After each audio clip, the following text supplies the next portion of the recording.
Hello students, good morning. Let's start with the second lecture of the series which is the motion of the earth. हमारी अर्थ दो तरीके के motion करती है, rotation and revolution. Rotation is that type of motion in which earth moves around its own axis. Okay, जिससे day and night के formation होते हैं. रेवोल्यूशन के अंदर अर्थ सन के अराउंड मूव करती है जिससे सीजन्स के फॉर्मेशन होते हैं. ओके तो इस चैप्टर के अंदर हम ब्रीफ एक ईगल व्यू ले लेते हैं कि इस चैप्टर के अंदर हम क्या क्या समझेंगे. रोटेशन रेवोल्यूशन की प्रॉपर्टी और इंक्लिनेशन से क्या क्या होता है, इंक्लिनेशन की क्या प्रॉपर्टी है, एंड हमारा जो सीजन्स आते हैं कि summer season and winter season वो कैसे फॉर्म होते हैं उसके बारे में समझेंगे. और डे एंड नाइट में वेरिएशन कितने होते हैं वो हम समझेंगे. ओके तो इसको हम धीरे धीरे स्टार्ट करते हैं. So let's come on with the rotation. Okay first of all look at this diagram. Rotation हम किसे कह रहे हैं, रेवोल्यूशन हम किसे कह रहे हैं. रोटेशन जब अर्थ अपने एक्सिस के अराउंड मूव करे तो उसे हम रोटेशन कहते हैं, और वो अगर सन के अराउंड मूव करे तो उसे रेवोल्यूशन कहते हैं. ओके क्या ड्यूरेशन होती है रोटेशन की, 24 आवर्स. अर्थ अगर रोटेट करना शुरू करती है एक पॉइंट से तो उसी पॉइंट पे दोबारा कब वापस आएगी तो उसे हम वो कितना टाइम लगता है उसमें, उसको लगता है 24 आवर्स. ओके तो ये उसकी ड्यूरेशन है. डायरेक्शन होती है वेस्ट टू ईस्ट, और इसका इफेक्ट क्या होता है, डे एंड नाइट का फॉर्मेशन होता है कि अगर सन के सामने अगर अर्थ है तो वहाँ पे डे हो रहा होगा, और अगर अर्थ रोटेट नहीं करेगी तो हमेशा वहाँ पे डे ही रहेगा. तो अर्थ के रोटेट करने से एक पॉइंट पे डे होता है और एक पॉइंट पे नाइट होती है, और इसमें वेरिएशंस आते हैं. आई होप आपको ये समझ आया होगा. अब रेवोल्यूशन के बारे में पढ़ते हैं. रेवोल्यूशन में क्या है कि ड्यूरेशन उसकी कितनी होती है, 365 days and 365 plus 1/4 of the day. ये नॉर्मल ईयर के अंदर होता है, और 1/4 को हम काउंट नहीं करते हैं, उसको एक साथ काउंट करते हैं लीफ ईयर के अंदर. तो लीफ ईयर के अंदर हमारे पास 366 डेज हो जाते हैं, और इसकी भी डायरेक्शन क्या होती है, west to east. Okay effect क्या होता है इसका, सीज़न का फॉर्मेशन होता है. सीज़न का फॉर्मेशन कैसे हो रहा है, अर्थ के रोटेट रिवॉल्व करने से पर्टिकुलर पोजीशन में आने के बाद एक स्पेसिफिक पोजीशन है जो हम इसके अंदर पढ़ेंगे. अगर उस पोजीशन में आ जाती है अर्थ तो वहाँ पे डे हो जाता है, और वहाँ पे समर होता है और विंटर के फॉर्मेशंस होते हैं, समर एंड विंटर के फॉर्मेशंस होते हैं. ओके इंक्लिनेशन क्या होता है कि अर्थ जो है हमारी एक्सिस के अराउंड टिल्टेड है. वो कितने डिग्री से टिल्टेड है, 23.5 डिग्री से टिल्टेड है. और उससे चेंजेस क्या आते हैं कि हमारा जो डे और नाइट है उसके ड्यूरेशन चेंज होते हैं, और सीज़न में वेरिएशंस आते हैं. ओके तो इसको भी हम डीप से पढ़ेंगे. तो चलिए इसके बारे में पढ़ते हैं.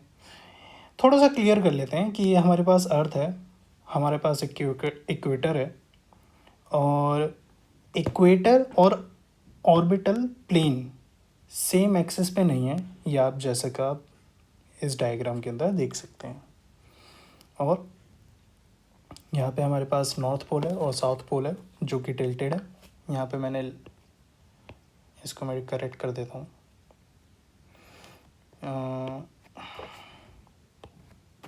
ये 23.4 डिग्री है, लेकिन हम प्रैक्टिकली इसको 23.5 डिग्री बोलते हैं. ओके चलिए गुड. अब इसके बाद हम ये पढ़ रहे थे कि इंक्लिनेशन इफेक्ट क्या होता है. इंक्लिनेशन से क्या होता है कि चेंजेस आते हैं डे और नाइट के अंदर. ड्यूरेशन कि दिन बड़ा होता है कभी, और कभी रात बड़ी होती है. तो ये चेंजेस कैसे आते हैं इसको हम समझते हैं. तो पहला हम केस लेते हैं जब इंक्लिनेशन था ही नहीं.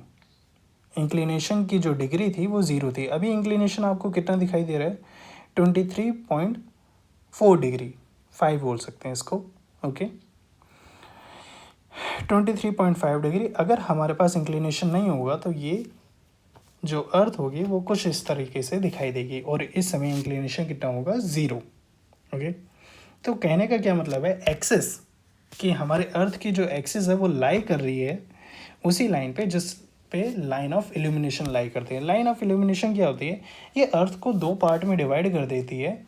जहाँ पे दिन होता है और जहाँ पे रात होती है, और एक्सिस क्या होती है, जिसके अराउंड अर्थ मूव करती है।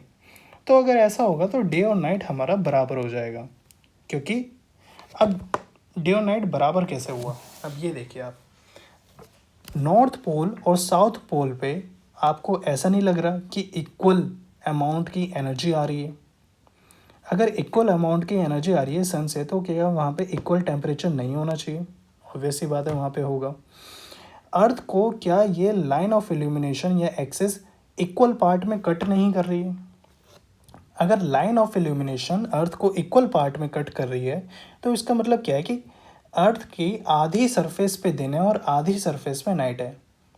और अगर ड्यूरेशन जो होती है रोटेशन की वो है 24 आवर्स, तो अगर हम इसको हाफ हाफ पार्ट में डिवाइड कर दें, तो इसका कहने का क्या मतलब है कि 12 आवर्स के लिए तो डे रहेगा और 12 आवर्स के लिए नाइट रहेगी। ओके, सो यहाँ पे भी यही है जैसा मैंने आपको बताया। अब केस 2 में अब ये तो वो वाला केस है जब इंक्लिनेशन ज़ीरो है, और अब हम आपको लेकर चलते हैं उस केस में जब इंक्लिनेशन एग्जिस्ट करता है। ये देखिए,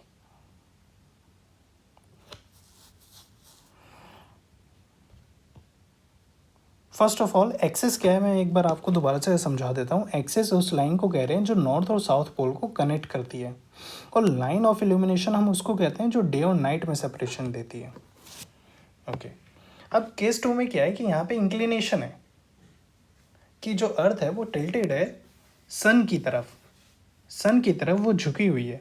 क्या आपको इस डायग्राम में देखकर ये नहीं लग रहा है कि नॉर्थ पोल पे ज़्यादा एनर्जी जा रही है as compare to south pole?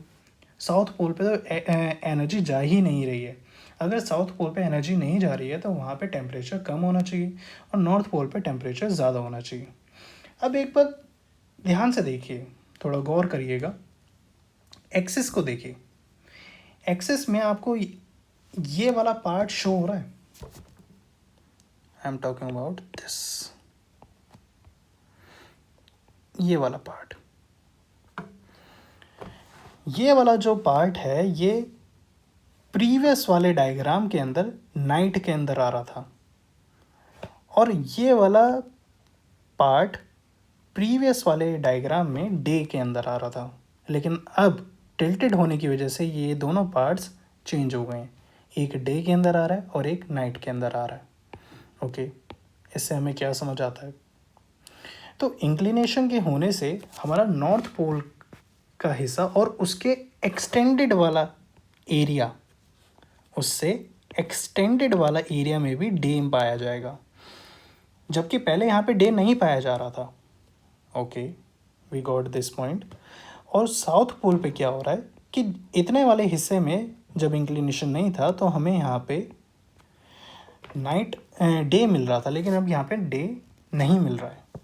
Okay, तो इसका यूज़ हम आगे देखते हैं। Angle between the axis and line of illumination is inclination, जैसा मैं आपको बता चुका हूँ। Temperature at north pole is greater than temperature at the south pole, summer at the north, winter in south. Okay, मुझे लगता नहीं यहाँ पे कुछ ज़्यादा रॉकेट साइंस है समझाने के लिए, इसको आगे बढ़ते हैं। अब एक बार इसको देखिए, इस इक्वेशन को समझिए। Line of illumination and angle of incidents equals to 90 degree, ये एक इक्वेशन है। हमें बिल्कुल भी ज़रूरत नहीं है ये समझने के लिए, जानने के लिए कि ये इक्वेशन कहाँ से आई है। रिसर्च पेपर्स में दे रखी है, प्रूव है, तो हमारे लिए वो सफिशेंट है, हमें इसको प्रूव करने की ज़रूरत नहीं है, ना हमारे पेपर के अंदर इसका कोई प्रूफ आता है। तो इसके आगे देखते हैं ये कहना क्या चाहता है। हमारी अर्थ है उसमें लाइन ऑफ इल्यूमिनेशन का मतलब आपको पता है कि जो अर्थ को डे और नाइट में डिवाइड करती है, और एंगल ऑफ इंसिडेंस का क्या मतलब होता है, अब इसको समझिए। एंगल ऑफ इंसिडेंस का क्या मतलब है यहाँ पे, टिल्टेड टुवर्ड द सन, अर्थ कितने डिग्री से झुकी हुई है सन के तरफ। ओके, तो वो डिग्री यहाँ पे मेंशन होगी। ओके, अब ये देखिए, सपोज करिए कि यहाँ पे है सन, और सन की जो रेज हैं वो इस तरीके से आ रही हैं अर्थ के सेंटर पे, और ये जो अर्थ के सेंटर से ये जो एक्सिस है, हमारे पास जो एक्सिस है वो कितना एंगल बना रही है, वो है 66.5 डिग्री। तो ये क्या कहलाया हमारा, ये जो एंगल है एंगल ऑफ इंसिडेंस, और इसको मैं दूसरे टर्म्स में क्या कह सकता हूँ, टिल्टेड टूवर्ड द सन, कि सन की तरफ ये कितनी झुकी हुई है। और लाइन ऑफ इल्यूमिनेशन तो 90 डिग्री पे होती है। अब आप मुझे यहाँ पे बताइए कि यहाँ पे एंगल ऑफ इंसिडेंस कितना है, ये अर्थ सन की तरफ कितनी झुकी हुई है। यहाँ पे इसका LOI यहाँ पर है, एक्सिस भी यहीं पे है, तो यहाँ पे आपको क्या लगता है कि यहाँ पे कितनी डिग्री से झुकी हुई है। अगर आपका जवाब 90 डिग्री है तो वो गलत है, अगर आपका जवाब यहाँ पे 180 डिग्री है तो वो भी गलत है। यहाँ पे आपका जवाब होना चाहिए 0 डिग्री, क्योंकि अर्थ यहाँ पे सन की तरफ नहीं झुकी हुई है। ओके, अब इसके आगे देखिए, इसके एग्जाम्पल देखिए। सबसे इम्पोर्टेंट डायग्राम जो आपको यहाँ पे इसमें मिलेगा, जो आपको बेहतर तरीके से समझा पाएगा कि हमारे जो सीजन्स होते हैं उनके कैसे फॉर्मेशन हो रहे हैं, विंटर से समर, समर से विंटर कैसे आ पा रहा है। जून, मार्च, दिसंबर और सितंबर, मार्च, जून, सितंबर एंड दिसंबर, ये पीरियड चल रहा है, ठीक है। मार्च पे क्या हो रखा है, हमारी जो अर्थ है वो टिल्टेड है, वो हमेशा टिल्टेड रहेगी, ठीक है। लेकिन आपको ये देखना है, जब वो टिल्ट है तो क्या वो सन की तरफ झुकी हुई है। मार्च की पोजीशन पे देखिए, क्या वो सन की तरफ झुकी हुई है, नहीं, वो तो इस डायरेक्शन में झुकी हुई है।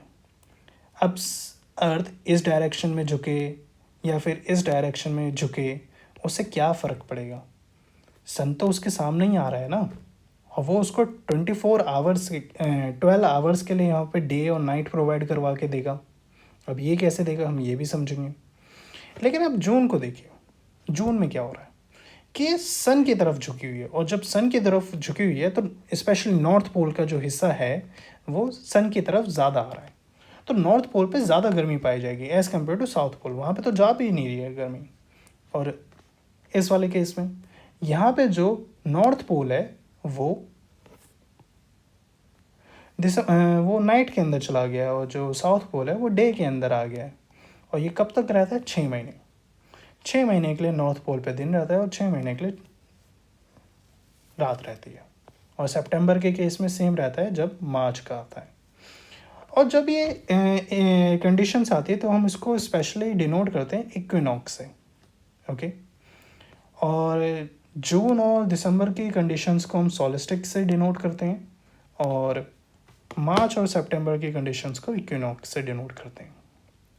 अब ये देखिए, थोड़ी सी टेक्निकल चीज़ है लेकिन इजी है समझने के लिए। मार्च में क्या हो रहा था, इक्विनॉक्स, उसमें क्या था, डे और नाइट बराबर थी। वो कैसे बराबर थी, ये इक्वेशन मैंने आपको बताई है, line of illumination equals plus angle of incidence equals to 90 degree.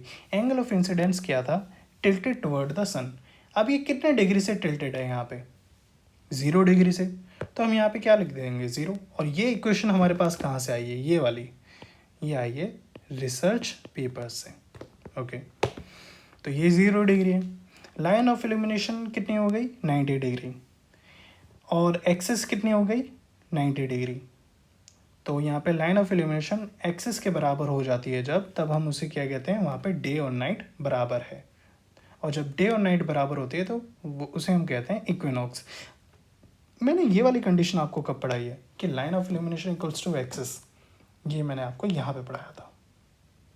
ये देखिए, अगर एक्सिस जो है वो लाइन ऑफ इल्यूमिनेशन के बराबर होती है तो क्या उसका रिजल्ट निकल के आता है कि उससे डे और नाइट इक्वल हो जाते हैं। चलिए, अब ऐसे ही सितंबर का समझते हैं। सितंबर 23, इस वाले दिन पे क्या होता है, सेम एंगल ऑफ इंसिडेंस 0 होता है, और एंगल ऑफ इंसिडेंस 0 होता है। लाइन ऑफ इल्यूमिनेशन 90 डिग्री होती है, एक्सिस में 90 डिग्री होती है, तो यहाँ पे क्या हो जाता है, डे और नाइट बराबर होता है, तो उसे भी इक्विनॉक्स कहते हैं। अब स्पेशल चीज़ जून, जो हमारा सॉल्स्टिक्स है। Line of incidents plus angle of line of illumination and angle of incidence equals to 90 degree. अब जून के केस में क्या है कि अर्थ जो है वो सन की तरफ झुकी हुई है, और वो कितने डिग्री से झुकी है, 23.5 डिग्री। ओके, तो यहाँ पे लाइन ऑफ इल्यूमिनेशन क्या निकल के आती है हमारे पास, 66.5 डिग्री। एक्सिस क्या है हमारी, एक्सिस है हमारी 90 डिग्री, और जब हमारी 90 डिग्री है तो हमें ये पता चलता है कि लाइन ऑफ इल्यूमिनेशन और एक्सिस हमारी बराबर नहीं है। अच्छा, 90 डिग्री कहाँ पर है, अगर आप यहाँ पे इसको क्लियरली देखें तो हमारी एक्सिस आपको दिखाई दे रही है नॉर्थ और साउथ पोल को कनेक्ट करते हुए, और angle of incidence angle line of illumination this, मैं इसके बारे में बात कर रहा हूँ।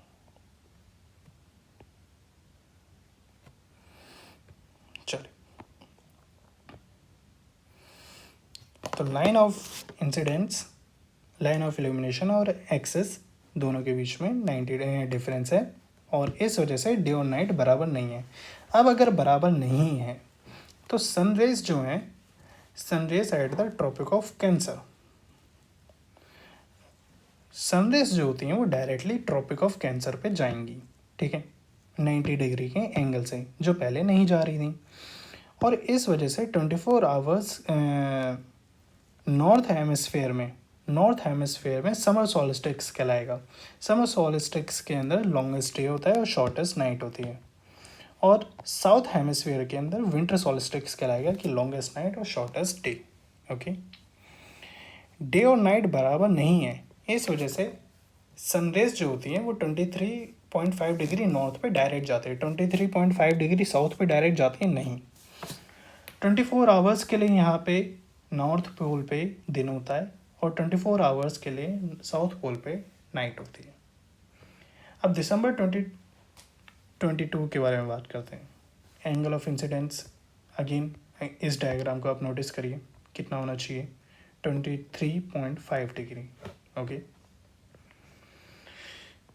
लाइन ऑफ इल्यूमिनेशन हमारे पास 66 है और एक्सिस 90 डिग्री है।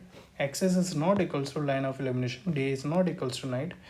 Tropic sun rays at the Tropic of Capricorn 23.5 degree, and 24 hours day, 24 hours night. और यहाँ पे हमें मेन चीज़ याद करने की क्या है कि ट्रॉपिक ऑफ कैंसर पे अगर यहाँ पे डायरेक्ट सनरेज आ रही थी तो नॉर्थ पोल पे लॉन्गेस्ट डे था, और अगर ट्रॉपिक ऑफ कैप्रिकॉर्न पे सनरेज डायरेक्टली आएंगे तो साउथ पोल पे लॉन्गेस्ट डे होगा, साउथ हेमिस्फीयर, साउथ पोल नहीं, तो longest day at the south hemisphere and shortest night, और इसका अपोजिट होगा नॉर्थ हेमिस्फीयर में। तो चलिए, आपको मोशन ऑफ द अर्थ के बारे में अच्छे से समझ आ गया होगा, इसके क्या क्या प्रॉपर्टीज़ होती हैं हमने इसके अंदर समझा, रोटेशन का क्या इंपॉर्टेंस है, रेवोल्यूशन की क्या इंपॉर्टेंस है, सीज़न कैसे बनते हैं, सीजन्स के अंदर वेरिएशन कैसे आता है। चलिए, thank you so much for your love, and kindly share this video, like this video, and thank you to all.